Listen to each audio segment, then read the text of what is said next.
Hello, you beautiful souls. The other day, I taught a meditation at the Williamsburg Hotel, and I led everybody through a full moon release. And so I had everyone write down the one thing they wanted to release. And it was very, very indicative that everyone worries about the same shit. Everyone worries about the future. Everyone has fear. Everyone has self-doubt. Everyone has anxiety. And everyone just wants peace of mind. So then it got me thinking, what do I do to stop worrying? Because worrying is really, it's worrying about something in the future that hasn't happened yet based on your programming of your past. And being in the present moment, that's why all the yogis and that's why all these spiritual leaders say, like, the present moment is all you have. And that's why meditation is so helpful, because you literally sit in your space and you're with yourself and you just try to stay in the present moment. That's really hard for people because your mind is like the Buddhists say, the monkey mind. It keeps going, and then that one thought leads to another thought and then another thought, and like a thought, a reoccurring thought, a repetitive thought becomes a belief, and those beliefs make you have a certain feeling, and that feeling is your vibration. So I just wanted to share with you the couple things that I do to get out of this worrying state, because I catch myself doing it still. I'm still human. I still worry about things. And it's really hard once you get on that train of worrying, it's hard to get out of. So the minute you start having that thought, you have to kind of like snap out of it. Almost like anytime I start that feeling, I like slap my wrist so that my body feels it. Like, no, we're not going to go there. We're going to think of the things that we are grateful for in this moment. So the first thing that I do to get out of the worrying state is gratitude. And I don't know if you saw my post on Instagram about the vibrational scale of emotions, but gratitude is really freaking high. It's like above love. So the minute I start worrying, I'm like, okay, wait, but right now I have my body, I have my health, I have my mental sanity, I'm able-bodied, I can walk, I can see, I can, function. I have everything in my power to do anything and get out of any situation. Another piece of gratitude I will say to myself is I have family and friends who will support me if anything does happen, and I am being supported by my spirit guides and angel guides. If you don't believe in that, then you have people around you, I'm sure, who will get you out of any terrible situation. So the second thing, sorry, I have to take a peek at my notes. The second thing is actually making a list. So I call this fear setting, and I do this with my clients in the Dream Life Project. I ask people to actually make a list of all the things they're afraid of and all the doubts that they have, and really like go down the list and ask yourself, is this really true? Do I really have to be worried about this? Because I think people get worried about, whatever situation that might come in the future, or something that's happening right now. Let me tell you, whatever's happening right now, good or bad, happy or sad, is temporary. Everything in life is temporary. That's just the law of the universe, is the cyclical nature of life. And that's both comforting and both not comforting, because when you have a great time and you're going through happiness, just know that that's also temporary. But when you're going through a shitty time, just know that that's temporary. Everything in life is temporary. So I go through this list. I say, okay, I am afraid of, maybe I don't know how I'm going to pay my bills next month, or I don't know where I'm going to live, or I don't know who my person's going to be. Okay. Then I go down on each of them even deeper.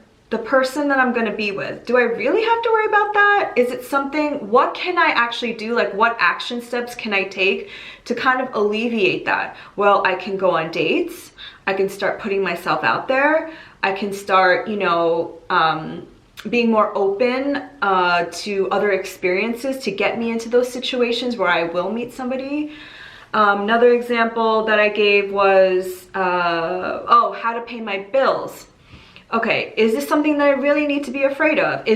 Do I have money? Do I have savings, or can I ask somebody for a loan? And a lot of the money stuff I find is ego too, like not asking for help when you need it. Or can I maybe get a temporary job to just alleviate that stress? Or can I take, you know, an extra shift here and there?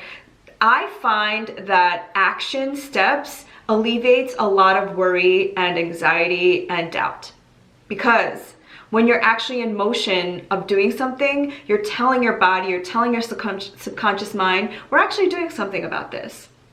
So the third thing that I do, which is kind of obvious but not a lot of people do, is call a friend and be honest. I call my sister, and this is again like something maybe ego prevents you from telling people what's really going on in your life.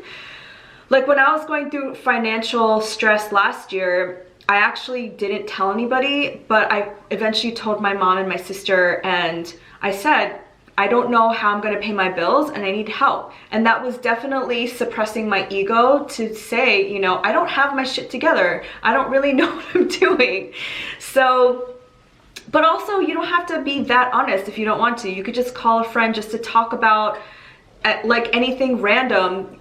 What I'm trying to tell you is where your focus goes, energy goes as well. So if you're not focused on your actual problem or worried about the future, your focus goes somewhere else. Which brings me to point number 4, is help a friend or help somebody. So again, like when you're so into yourself and you're like the main actor in your own movie, you're like, what am I gonna do? Oh my God, I'm so scared. Take yourself out of it and actually help somebody. Give somebody advice, give some people time. Give someone your time to do whatever it is that you like to do. Maybe you want to go for a walk or go to a movie or take someone out for coffee. Again, this is taking the focus off of your problem just for a little while so that you could like regroup and change your energy a little bit. The next one is move your body, because so much of our worries, anxieties, and fears are stuck in our head. It's all in our head. And sometimes we need to move that energy down in our body and get it all in there. And I really love to dance.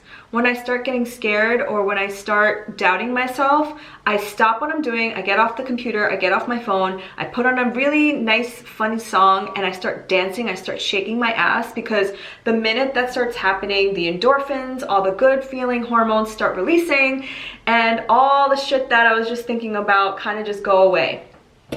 If you still can't stop thinking about that, dance for longer. I also love walking in nature.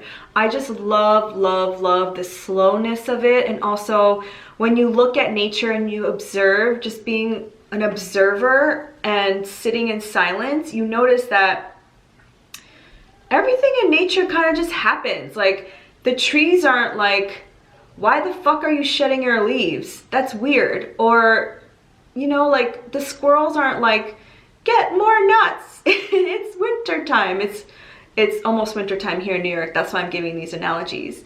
Everyone just kind of, everything and all nature and the trees and they all kind of go at their pace when they're ready with the season, and they just, you know, they do what they need to do, but they're not like in a rush and they're not hard on themselves.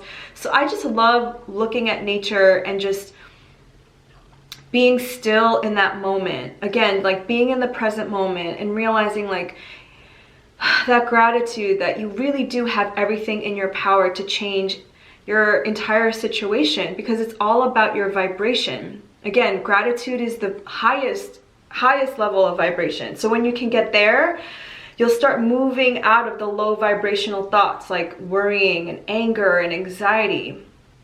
So I hope this helped you. It's definitely a practice. Like nobody teaches us how to exercise our mind, but the more and more you can practice these things, the more it'll just become second nature. And then once that thought pops in your head, you could be like, I see you, but we're moving right along. Just being an observer of your thoughts. Thank you so much. Sat Nam.